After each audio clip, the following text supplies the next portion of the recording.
सात भाई अपनी सगी बहन को मारकर उसके मांस को खा जाते हैं। एक ही माँ के पेट से जन्म लेने वाले उन वहशी दरिंदों का हृदय जरा सा भी विचलित नहीं हुआ जब उन्होंने अपनी सगी बहन का कत्ल किया और उसके मांस को भूनकर खा गए। कहानी की शुरुआत होती है एक छोटे से भारतीय गांव से। उसी गांव में एक परिवार मंगलू का भी था, जिसमें 7 भाई और एक बहन रहती थी। कातक नाम की बीमारी के चलते उनके माँ बाप जल्दी ही ईश्वर को प्यारे हो गए। मंगलू ही अब उन सब में बड़ा था, जिसकी घर में चलती थी। समय गुजरा और वो सब जवान हो गए। माता पिता के जल्दी गुजर जाने के कारण उन सब ने शुरुआती कठिनाइयों के बाद बिना माँ बाप के रहना और अच्छे से गुजर बसर करना सीख लिया था। वे सभी भाई बहन आपस में बड़े प्यार से मिलजुल कर रहते थे। 7 भाई जंगल में शिकार आदि के लिए जाते और आजीविका के लिए लकड़ियों आदि के साथ साथ जंगली जानवरों का शिकार करके उन्हें अपना आहार बना लेते।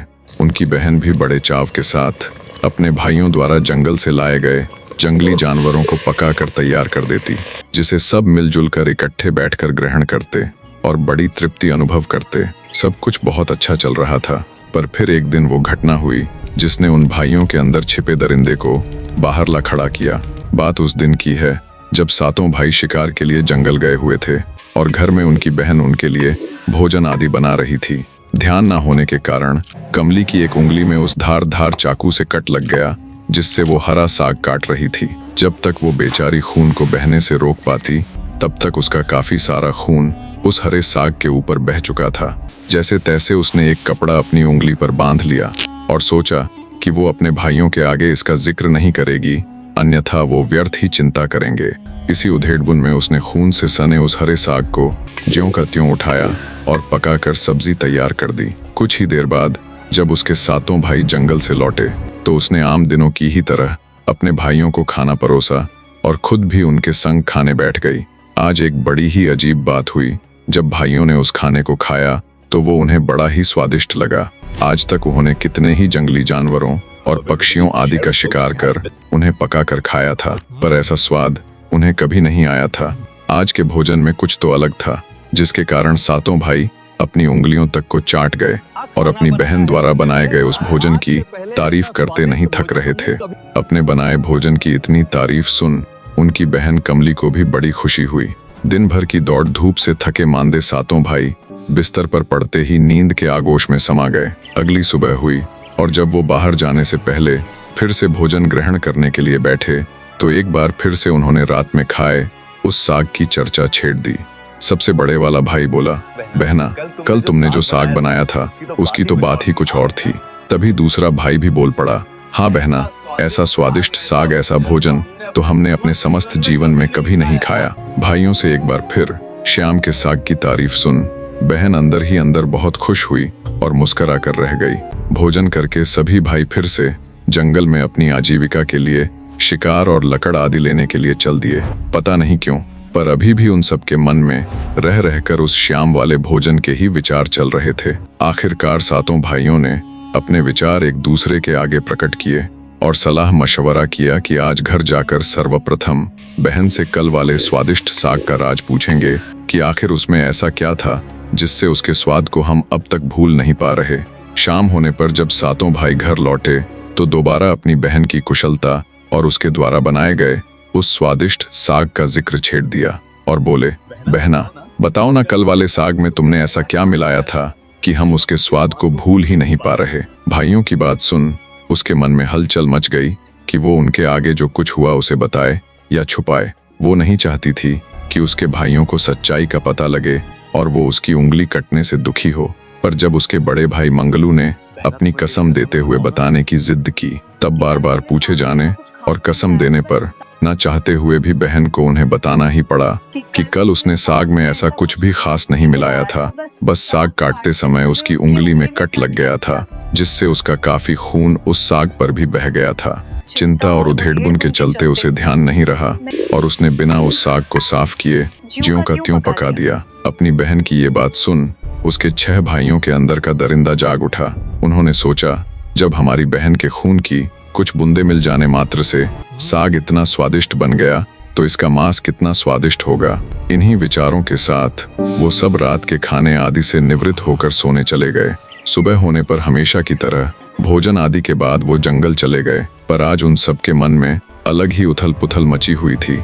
अंततः उनमें से एक भाई अपने मन की बात जुबान पर ले ही आया और बोला, भाइयों, जब हमारी बहन के खून की चंद बूंदे साग पर गिरने से वो इतना स्वादिष्ट हो गया, तो सोचो हमारी बहन का मांस कितना स्वादिष्ट होगा। उसकी बात सुन उनमें से पांचों के साथ साथ बड़े भाई मंगलू ने भी हाँ में हाँ मिलाई।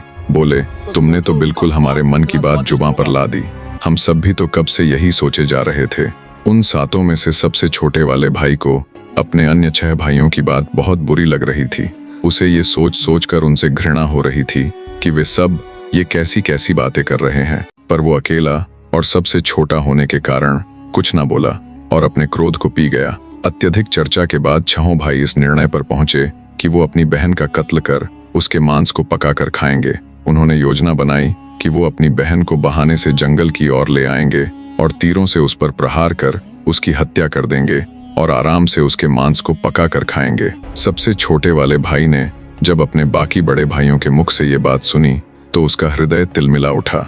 वो कैसे भी करके अपनी बहन को अपने ही दरिंदे बन चुके भाइयों से बचाना चाहता था, पर 6 एक तरफ थे और वो अकेला एक तरफ।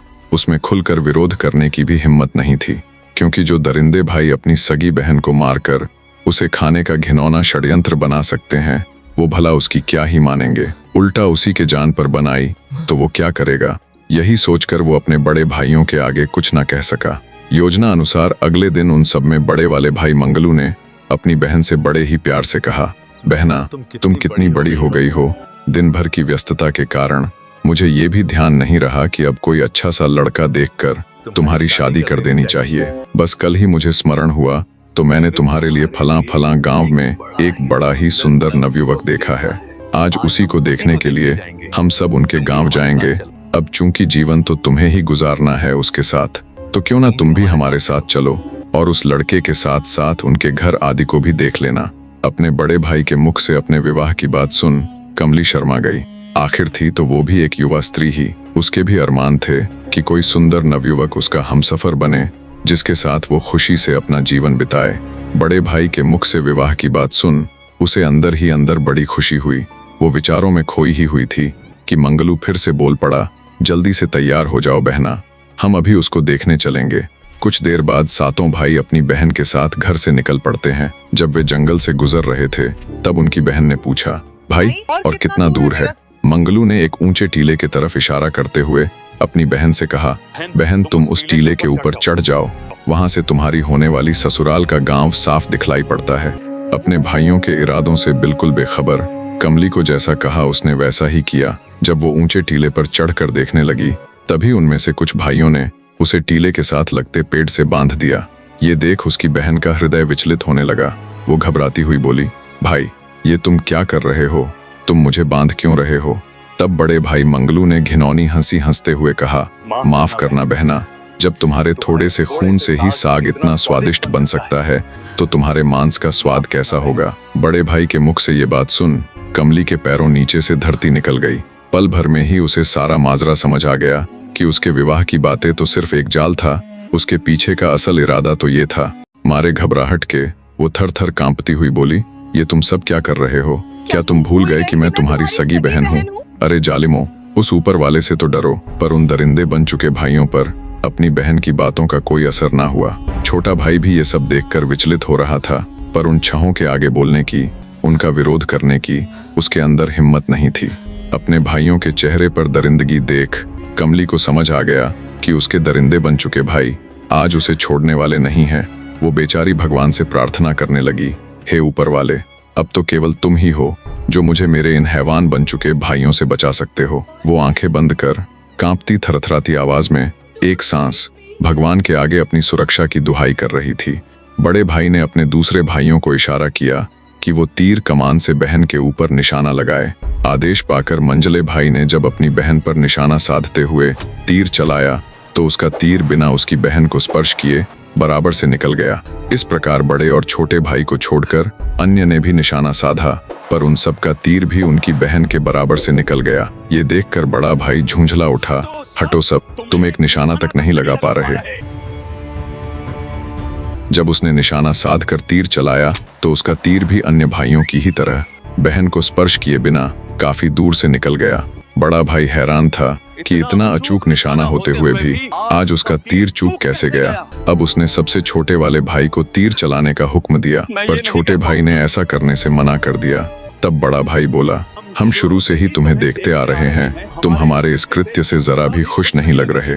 अगर तुम निशाना नहीं साधोगे अथवा तुम्हारा तीर बहन को नहीं लगा तो हम तुम्हें भी इसके साथ ही मार देंगे। बहन ने जब अपने प्रति छोटे भाई की सहानुभूति देखी तो उसने ईश्वर से मन ही मन प्रार्थना की, हे ईश्वर, मुझे तो आज मरना ही है। मुझे तो मेरे दुष्ट भाई किसी भी हाल में छोड़ने वाले नहीं है, पर मैं नहीं चाहती कि मेरे साथ साथ मेरा छोटा भाई इन दरिंदों के क्रोध का शिकार बने। उसने प्रार्थना की कि हे भगवान, इसका तीर सही निशाने पर लग जाए। बड़े भाइयों के डर से छोटा भाई आगे आया और अपने कांपते हाथों से ना चाहते हुए भी आंखें बंद करके तीर अपनी बहन की तरफ छोड़ दिया। उसका तीर सीधा उसकी बहन की छाती को भेदते हुए आर पार हो गया और कुछ क्षणों में ही उसकी बहन के प्राण पखेरु उड़ गए। दुष्ट भाइयों ने अपनी बहन के शव को उतारा और उसे घर ले गए। घर जाकर बिना किसी हिचकिचाहट, बिना किसी दया रहम के अपनी सगी बहन की बोटी बोटी अलग कर दी। बड़े भाई ने छोटे को आदेश दिया कि वो जंगल से पानी आदि भर लाए। उसके बाद वो अपनी बहन के मांस को पका कर खाएंगे। भारी हृदय से आंखों में आंसू लिए मन ही मन अपनी बहन और ईश्वर से उसे माफ करने की दुहाई करता हुआ वो नदी किनारे पहुंच गया। वहां पहुंचकर उसने पानी के साथ साथ कुछ केकड़े आदि भी पकड़ लिए और घर आ गया। जब भाइयों ने मांस को पकाने के लिए चूल्हे पर रख दिया तो छोटे वाले ने चुपके से मौका देख वे केकड़े आदि चूल्हे में डाल दिए। कुछ देर में जब मांस पककर तैयार हुआ तो केले के पत्तों पर सभी को उसे सर्व किया गया। छोटे वाले भाई ने अपने बैठने के स्थान पर एक गड्ढा खोद लिया था। वो किसी भी हालत में अपनी बहन के मांस को नहीं खाना चाहता था। जब उसे मांस सर्व किया तो उसने चुपके से उसे उस गड्ढे में दबा दिया और नदी से लाए केकड़े आदि खाने लगा, ताकि अन्य भाइयों को लगे कि वो भी उनके साथ खा रहा है, अन्यथा वे उसे गाली देंगे, उसके साथ मारपीट करेंगे। छहों भाइयों ने बड़े चटकारे लेकर उस मांस को खाया और आपस में बतियाने लगे। आज जैसी तृप्ति तो पहले कभी नहीं हुई। उन दरिंदों के मन में अपने किए का जरा सा भी पछतावा नहीं था। समय गुजरने लगा। जहां छोटे भाई ने उन मांस के टुकड़ों को डाला था वहां बांस के पौधों का एक झुरमुट सा बन गया, जहां कई बांस एक साथ खड़े थे। कुछ सालों बाद एक संत वहां से गुजर रहा था। जब उसने बांस के पेड़ों के झुरमुट को देखा तो उनकी आड़ में मूत्र विसर्जन के लिए रुक गया, पर वो जैसे ही उस बांसों के झुरमुट के अंदर गया तो उसे तेज तेज आवाजें आने लगी, हे संत, इस स्थान को अपवित्र मत कर। बार बार आती उस आवाज से साधु झिझक कर वहां से हट गया। उसने विचार किया कि अवश्य ही ये बांस के पेड़ अन्य पेड़ों से अलग है, इनमें कुछ तो बात जरूर है। ऐसा सोच साधु ने उन बांस के पेड़ों से एक बांस को तोड़कर अपने साथ रख लिया और वहां से चला गया। उसने उस तोड़े हुए बांस के पौधे से एक बांसुरी तैयार करवा ली। अब साधु जब भी गांवों में भिक्षा आदि मांगने के लिए जाता और जैसे ही उस बांसुरी को अपने होठों से लगाता तो उसमें एक बड़ी ही मधुर धुन निकलती। गांव वाले उस मधुर धुन से सम्मोहित हो जाते और साधु को खूब दान दक्षिणा देते, जिससे साधु के दिन बड़े आराम से कटने लगे। ऐसे ही समय गुजरता गया। एक दिन साधु घूमते घूमते फिर से उसी गांव में जा पहुंचा जहां वे 7 भाई रहते थे। जब साधु बड़े भाई के घर के आगे पहुंचकर वो बांसुरी बजाने लगा तो एक बड़ी ही विचित्र बात हुई। उस बांसुरी से मधुर ध्वनि की जगह आज एक दर्द और गुस्से से भरी आवाज निकली, यही है दुश्मन। इस दुश्मन बड़े भाई के घर नहीं बजों रे बांसुरी, इसी ने मेरा कत्ल किया और दया प्रेम सब छोड़कर एक पवित्र रिश्ते को सदा के लिए दागदार कर दिया। मत बजों रे बांसुरी, यही है सबसे बड़ा दुश्मन। इसी के कहने पर सब हुआ। जब बार बार बांसुरी से ये शब्द निकले तो अंदर मौजूद बड़े भाई के पसीने छूट गए। अपनी पोल पट्टी खुल जाने के भय से वो अपनी पत्नी से बोला, जल्दी से इस साधु को भिक्षा देकर यहाँ से रवाना करो। पति के इस व्यवहार को देख उसकी पत्नी हैरान थी। उसने कहे अनुसार जल्दी से साधु को भिक्षा देकर विदा कर दिया। ऐसे ही साधु बाबा जब एक एक करके अन्य भाइयों के घर के आगे गया और जैसे ही बांसुरी को होठों से लगाया तो बांसुरी फिर से वही सब दोहराती, मत बजो रे बांसुरी, यही है मेरे कातिल। बांसुरी से निकले शब्द सुनकर अन्य भाइयों के पसीने भी छूट गए और जल्दी से साधु को भिक्षा दिलवाकर वहां से रवाना किया। अंत में जब साधु छोटे भाई के दर पर पहुंचा और उसने बांसुरी को अपने होठों से लगाया तो बड़ी ही प्यार भरी आवाज आई, खूब बाजों रे बांसुरी। मेरे छोटे भाई के घर माँ इकलौता यही तो था जिसके अंदर दया, धर्म और मेरे प्रति रहम की भावना थी। इसके बाद बांसुरी से बड़ी ही मधुर धुन बजने लगी। साधु इस सारे वाक्य से बहुत हैरान था। सब कुछ उसके सिर के ऊपर से जा रहा था। वो हैरान था कि हमेशा मधुर धुन निकालने वाली उसकी इस चमत्कारी बांसुरी को आज ये क्या हो गया है। बांसुरी की आवाज सुनकर छोटा भाई भी दरवाजे पर आया। सातों में एकमात्र वही था जिसने अभी तक शादी नहीं की थी। उसने बड़े ही आदर सम्मान के साथ साधु को अपने घर के अंदर बुलाया और उसे अच्छे से जलपान आदि के बाद भोजन भी करवाया। बातों बातों में साधु ने आज बांसुरी से आई उन आवाजों का जिक्र छोटे भाई के आगे कर दिया। साधु की बात सुनते ही छोटे भाई के कान खड़े हो गए। उसने साधु से विनती की कि हे साधु महाराज, कृपया आप मुझे इस बांसुरी के बारे में शुरू से लेकर आखिर तक विस्तार से बताएं। ये घटना तब से शुरू हुई जब मैं एक गांव से गुजर रहा था। तब साधु ने उन बांस के पेड़ों से आई उस आवाज से लेकर बांस को तोड़कर उसे बांसुरी बनवाने तक और आज घटित हुए वाक्य को भी छोटे भाई के सामने कह सुनाया। साधु के मुख से पूरी बात सुन छोटे भाई को सारा माजरा समझते देर ना लगी कि हो ना हो ये सब उसकी बहन की ही करामात है और वो आज भी कहीं ना कहीं इस बांसुरी के जरिए जिंदा है। जब उसने साधु से उसे वो बांसुरी देने का आग्रह किया तो साधु ने बिना किसी आपत्ति के वो बांसुरी उसे सौंप दी। छोटा भाई बांसुरी को बड़े प्रेम पूर्वक अपने पास रखता और सुबह शाम किसी मूर्ति की भांति उसके आगे धूप बत्ती करता। जब वो काम से बाहर जाता और वापस आता तो उसे एक बड़ी ही विचित्र घटना देखने को मिलती। उसका पूरा घर साफ सुथरा पूरे सलीके से सजा हुआ होने के साथ साथ उसे भोजन आदि भी तैयार मिलता। ये देख उसे बड़ी हैरानी होती, पर फिर सोचा कि हो सकता है उसकी भाभियों में से किसी ने ये सब किया होगा। पर जब उसने एक एक करके अपनी भाभियों से ये सब पूछा तो उन सब ने साफ मना कर दिया। अपनी सभी भाभियों के जवाब सुन उसके मन का संदेह और अधिक गहरा गया। उसने निश्चय किया कि वो पता लगाकर रहेगा इसके पीछे कौन है। एक दिन वो काम पर नहीं गया और छिपकर वही एक कोने में बैठ गया और दम साधे एक टक उस बांसुरी को देखने लगा। कुछ देर बाद ही उस बांसुरी से उसकी बहन जैसी दिखने वाली एक हवा रूपी आकृति निकली और उसी ने वो सारा काम किया, जिसके बाद वो आकृति दोबारा उसी बांसुरी में घुस गई। अब छोटे भाई को ये पूर्ण रूप से यकीन हो चुका था कि आज भी उसकी बहन कहीं ना कहीं इस बांसुरी के जरिए जीवित है। उसने हाथ जोड़कर उस बांसुरी के आगे विनती की, हे बहना, मैं जान चुका हूँ कि तुम अब भी इस बांसुरी के जरिए जीवित हो। क्या ऐसा कोई भी रास्ता नहीं कि मैं तुम्हें फिर से जीवित कर सकूं और तुम फिर से अपने मनुष्य शरीर में लौट आओ। जब बार बार हर रोज वो उस बांसुरी के आगे यही बात दोहराता गया, तब एक दिन उसकी बहन उसके स्वप्न में आई और उससे कहा, भाई, अगर तुम यही चाहते हो कि मैं फिर से अपने मनुष्य शरीर में लौट आऊं, तो जब मैं इस बांसुरी से बाहर निकलूं तब तुम इस बांसुरी को हमेशा के लिए नष्ट करते हुए मेरे ऊपर गंगा जल छिड़क देना। मैं अपने वास्तविक रूप में आ जाऊंगी। छोटा भाई जब सुबह उठा तो वो हैरान था, पर उसे पूरा यकीन था कि उसकी बहन अब फिर से जिंदा हो जाएगी। उसने जल्दी से गंगा जल आदि का प्रबंध किया और उस बांसुरी से अपनी बहन की आकृति के निकलने का बेसब्री से इंतजार करने लगा। कुछ देर बाद जब बांसुरी से वो आकृति निकली तो जैसा उसकी बहन ने सपने में बताया था उसने वैसा ही किया। उस बांसुरी को नष्ट करते हुए उस दिव्य आकृति के ऊपर गंगा जल छिड़क दिया। कुछ ही पलों में वो आकृति मनुष्य शरीर में बदल गई और उसकी बहन उसके आगे बिल्कुल जीती जागती जिंदा और सही सलामत खड़ी थी। उसने कसकर अपनी बहन को गले लगा लिया। आज छोटे भाई के ऊपर बरसों से लदा पश्चाताप का बोझ उतर गया था। उसने अपनी बहन के आगे प्रार्थना की, अब हमें नगर राजा के पास जाकर तुम्हारे साथ घटित हुई पूरी घटना बता देनी चाहिए, जिससे उन दुष्ट दरिंदों को सबक मिल सके। पर कमली ये कहते हुए मना कर देती है कि वो ऊपर वाला सब देख रहा है, उनके घिनौने कर्मों का फल उन्हें एक दिन जरूर मिलेगा। इस तरह बड़ा दिल दिखाते हुए बहन ने अपने उन 6 दुष्ट दरिंदे भाइयों को माफ करते हुए उन्हें उनके हाल पर छोड़ दिया। दोनों भाई बहन उस नगर से दूर जाकर एक अन्य नगर में रहने लग जाते हैं।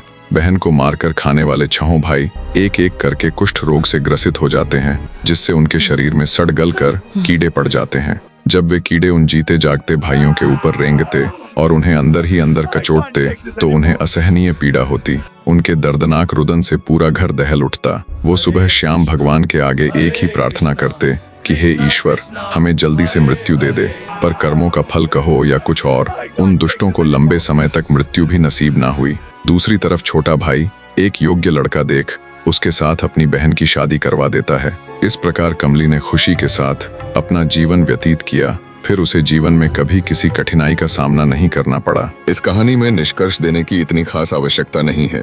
कहानी अनुसार आप सब देख ही चुके हो कि जो जैसा करता है वैसा ही भरता है। हम आज जो कर्म कर रहे हैं कल वही मुड़कर वापस हमारे पास आएंगे। कहानी कैसी लगी कमेंट करके अपनी राय जरूर दीजिएगा। मेरे प्रिय दर्शकों, आपकी राय मेरे लिए बहुत महत्व रखती है। मिलते हैं फिर से किसी अन्य कहानी के साथ। तब तक अपना ख्याल रखें और हंसते मुस्कुराते हुए इस अनमोल जीवन को खुलकर जिए।